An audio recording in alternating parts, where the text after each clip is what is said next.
Hello students, welcome to NV study room. हम लोगों ने लास्ट वीडियो में देखा है लाइफ पोएम का एक्सप्लेनेशन। वो हमारा 9th स्टैंडर्ड का फर्स्ट पोएम है। उसको मैंने लाइन बाय लाइन उस वीडियो में एक्सप्लेन किया है। अगर आपने वो वीडियो नहीं देखा है तो वो वीडियो इस वीडियो के पहले देखिए, क्योंकि इस वीडियो में हम लोग उसी पोएम का अप्रिसिएशन लिखने वाले हैं। सो वो वीडियो पहले आपको देखना ज़रूरी है, उसके बाद ही ये वाला वीडियो देखना, तो आपको अप्रिसिएशन समझने में थोड़ी आसानी होगी। कभी भी अप्रिसिएशन अगर हमें लिखना है तो उसके लिए पोएम का मतलब हमें पता होना बहुत ज़रूरी है। Without knowing the meaning of the poem we can not attempt this question. ये क्वेश्चन आपको 5 मार्क्स के लिए पेपर में पूछेंगे, बोर्ड एग्जाम में, या तो जो भी एग्जाम आपका 9-10 का रहेगा उसमें पूछेंगे। इस वीडियो में हम लोग अप्रिसिएशन देखने वाले हैं। ये अप्रिसिएशन थोड़ा बेसिक रहेगा, लो लेवल अप्रिसिएशन रहेगा। ये वीडियो उन स्टूडेंट्स के लिए है जिनको अप्रिसिएशन वाला क्वेश्चन सॉल्व करने में थोड़ा डिफिकल्टी होता है, उनको नहीं पता है कि अप्रिसिएशन कैसे लिखते हैं। तो एकदम इजी लैंग्वेज में आसान वर्ड्स यूज करके एक बेसिक सा अप्रिसिएशन कैसे बनाया जाए जिससे आपको पेपर में अच्छे मार्क्स मिल सके, वो मैं बताने वाली हूँ। सो प्लीज़ वीडियो को आगे देखिए और हम लोग स्टार्ट करेंगे अभी इस पोएम का अप्रिसिएशन लिखना। पोएम का अप्रिसिएशन हम लोग जब लिखते हैं तब हम लोगों को एक तो पोएम का नाम पता होना चाहिए, उसके बाद उसके पोएट कौन है उसका नाम पता होना चाहिए, देन पोएम का मीनिंग, ये सारी जानकारी होगी तभी हम लोग एप्रिसिएशन अटेम्प्ट कर पाएंगे। तो जब भी ये क्वेश्चन आता है तब हमें क्वेश्चन पेपर में कुछ पॉइंट्स दिए होते हैं एप्रिसिएशन के, तो उसी पॉइंट्स को इस्तेमाल करके हमें एप्रिसिएशन बनाना है। और कैसे बनाना है? पैराग्राफ फॉर्मेट में, ना कि उस पॉइंट्स का आंसर लिख के। अगर वैसा आप लिखोगे तो वहाँ पे आपको 0 मार्क मिलेगा।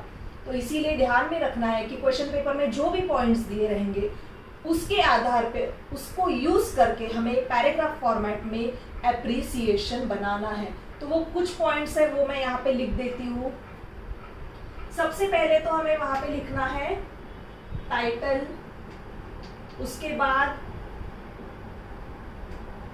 नेम ऑफ द पोएट, उसके बाद राइमिंग स्कीम, देन थीम और central idea of the poem. उसके बाद आएगा figure of speech,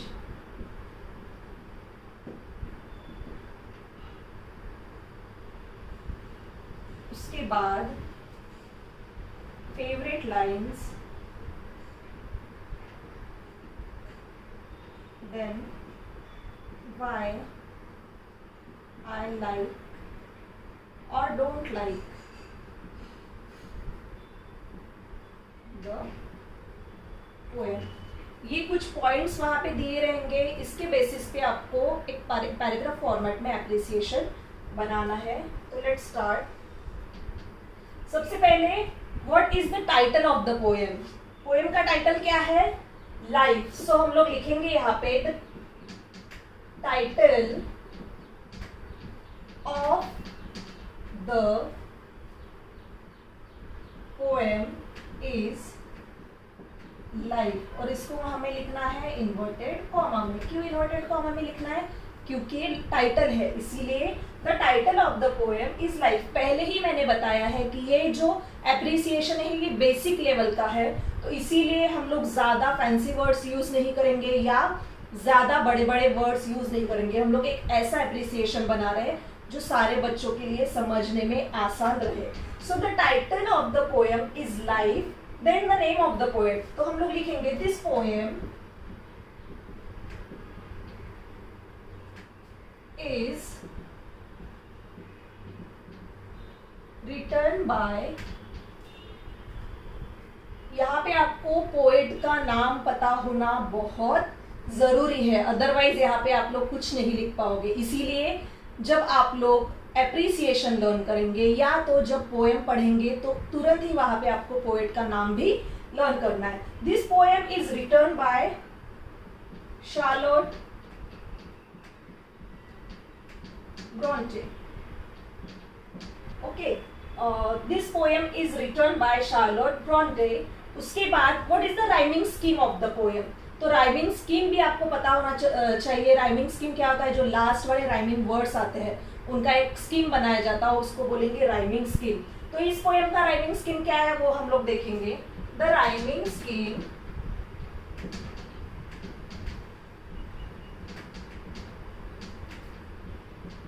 of the poem is A B A B except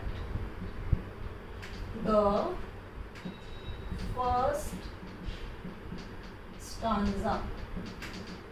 इस पोएम का राइमिंग स्कीम है A B except the first stanza, क्योंकि फर्स्ट स्टांजा में कोई राइमिंग स्कीम नहीं है इसीलिए।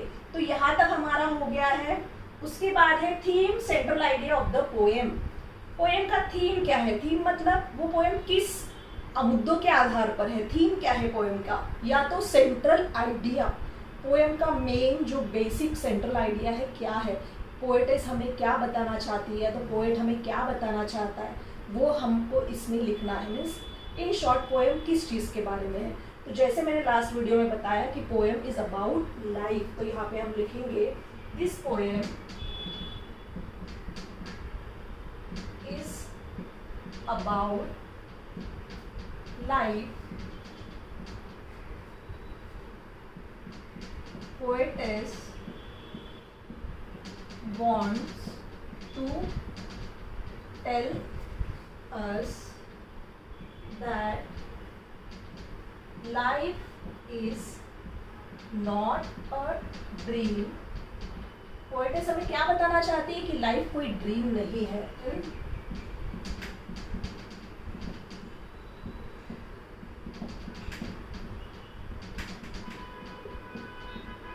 In our life we should not lose hope, we have to wait for good things,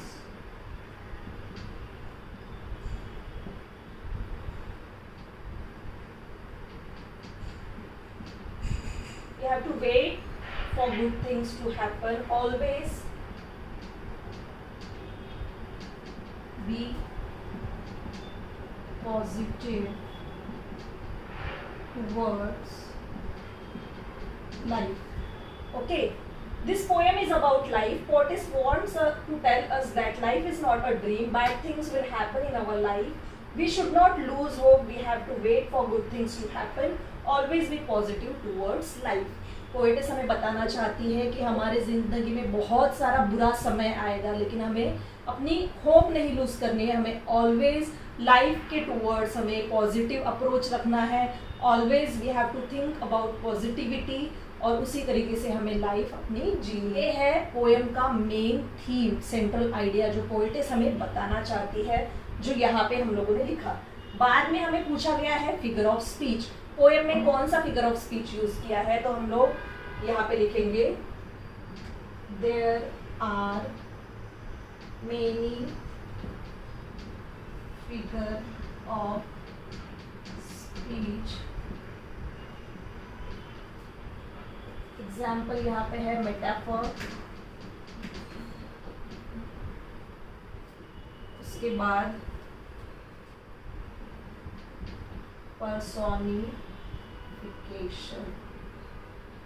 जो main figure of speech poem में use किए गए हैं वो है मेटाफर और पर्सोनिफिकेशन। ये यहाँ पे हम लोगों ने लिख लिया। बाद में यहाँ पे पूछा है फेवरेट लाइंस, तो फेवरेट लाइंस में कोई भी लाइन जो आपको इजी लगती है या जो आपको पसंद आ गई है वो कोई भी लाइन उठाकर आप यहाँ पे लिख सकते हो। My favourite lines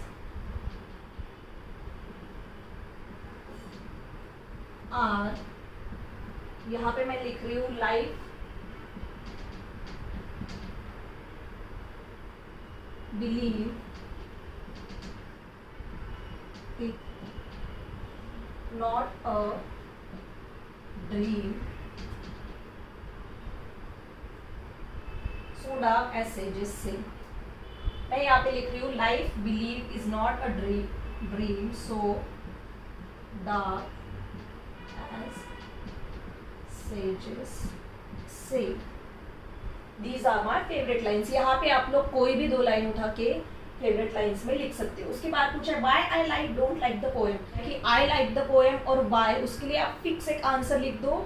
I like the poem because it is very easy to understand. ये एक लाइन आप लर्न ही कर लो तो सारे एप्रिसिएशन में आप सेम लाइन वहां पे लिख सकते हो. यहाँ पे हम लोग लिखेंगे आई like the poem because it is very easy to understand. तो इस तरीके से हम लोगों ने एकदम शॉर्ट में, एकदम इजी लैंग्वेज में पोएम का एप्रिसिएशन बनाया है. आपको ध्यान में रखना है कि टाइटल वो आपको तो हर पोएम का पता ही होगा. उसके बाद नेम ऑफ द पोएट ये भी आपको पता होगा. राइमिंग स्कीम आपको वहाँ पे बनाना है. थीम, सेंट्रल आइडिया हर पोएम का अलग होगा लेकिन उसको आपको शॉर्ट में 2 या 3 लाइन में लिखना है. उसके बाद फिगर ऑफ स्पीच. अगर वहाँ पे कभी कभी आप लोगों को कोई पोएम आ जाती है जिसमें कौन सा फिगर ऑफ स्पीच यूज़ किया है वो आपको नहीं पता है, तो ऐसे समय में आपको क्या करना है, मेटाफोर लिखना है. मेटाफोर एक ऐसा फिगर ऑफ स्पीच है जो ऑलमोस्ट सारे पोएम में यूज़ होता ही है. तो ये आप कब लिखोगे, जब आपको समझ में नहीं आ रहा है कि इस पोएम में कौन सा फिगर ऑफ स्पीच यूज़ किया है, या तो आपने वो पोएम पढ़ी ही नहीं है और डायरेक्ट एग्जाम में आप उसको सॉल्व कर रहे हो, तो तब आपको वहाँ पे मेटाफोर लिखना है क्योंकि ये एक ही ऐसा फिगर ऑफ स्पीच है वो जो सारे पोएम्स में यूज़ किया जाता है. उसके बाद फेवरेट लाइन्स तो आप वही लिखी होती है पोएम में, कोई भी 2 लाइन उठाकर वहाँ पे लिख सकते हो. और लास्ट में वाई आई लाइक और डोंट लाइक द पोएम में भी मैंने आपको बताया कि हमको लिखना है I like the poem because it is very easy to understand. सिर्फ इतना भी लिखोगे तो भी आप लोगों को वहाँ पे अच्छे मार्क्स मिल जाएंगे. तो जिन बच्चों को ये क्वेश्चन अटेम्प्ट करने में प्रॉब्लम आती है, डिफ़िकल्टीज आती है या उनको बिल्कुल नहीं समझता है, तो ये एकदम आसान एप्रिसिएशन मैंने बना के दिया है. कुछ इसके फिक्स्ड आंसर्स हैं तो उसको जोड़ के आपको ऐसे पैराग्राफ फॉर्मेट में एक एप्रिसिएशन बनाना है. So thank you for watching this video. और ये वाला एप्रिसिएशन आप नोटबुक में लिख लीजिए और नेक्स्ट वीडियो में हम लोग किसी दूसरे पोएम का एप्रिसिएशन बनाएंगे.